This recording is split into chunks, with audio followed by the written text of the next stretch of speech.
Yurtimizda yoshlar o'rtasida sog'lom turmush tarzini targ'ib qilish, iste'dodli sportchilarni aniqlash va ularni qo'llab-quvvatlash maqsadida o'tkazilayotgan Yangi O'zbekiston Olimpiya cho'qqilari musobaqalarining mintaqaviy bosqichi davom etmoqda. Kuni kecha Yashnobod tuman 2-sonli sport maktabida ushbu loyihaning taekvondo WT yo'nalishi bo'yicha birinchi mintaqaviy bahslar bo'lib o'tdi. Bellashuvlarda Yashnobod, Bektemir, Mirzo Ulug'bek va Mirobod tumanlaridan 200 nafarga yaqin sportchi ishtirok etdi. Bellashuvlar qizg'in ruhda o'tkazilib, yigitlar va qizlar o'rtasida 10 ta vazn toifalari bo'yicha bo'lib o'tdi. Musobaqa yuqori tashkilotchilik darajasida, shuningdek, sportga xos tartib va intizomda o'tkazildi. Yosh sportchilar har bir jangda o'zining jismoniy tayyorgarligi, texnik mahorati va irodasini namoyon etdi. Ayniqsa, musobaqa davomida ayrim sportchilar o'zining salohiyati bilan alohida ajralib turdi va hakamlar hay'ati tomonidan munosib baholandi. Natijalar esa faqat bugungi emas, balki ertangi kun sportining poydevori ekanini yana bir bor isbotladi. G'olib va sovrindorlar munosib taqdirlanishdi hamda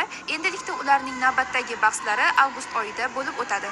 Hozirgi kunda bu birinchi bosqich bo'lyapti. Saralash bu rayonlar o'rtasida saralash bo'lyapti. 4 ta rayon sport maktablari orasida.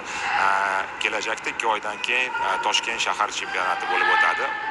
Bu yerda masalan 1-chi, 2-chi, 3-chi o'rin olgan sportchilar saralashdan o'tgan bo'lsa, shahar chempionatida faqat 1-chi o'rin olgan sportchilar respublika musobaqalarida qatnashadi va u yerda o'zlarini yaxshi ko'rsatgan sportchilar albatta terma jamoalarga jalb qilishadi. Ta'kidlash joizki, Yangi O'zbekiston Olimpiya cho'qqilari musobaqasi yurtimizda sportni ommalashtirish, iqtidorli yoshlarni saralab olish va xalqaro musobaqalarga tayyorlash uchun qo'yilgan yana bir muhim qadamlardan biri bo'lmoqda.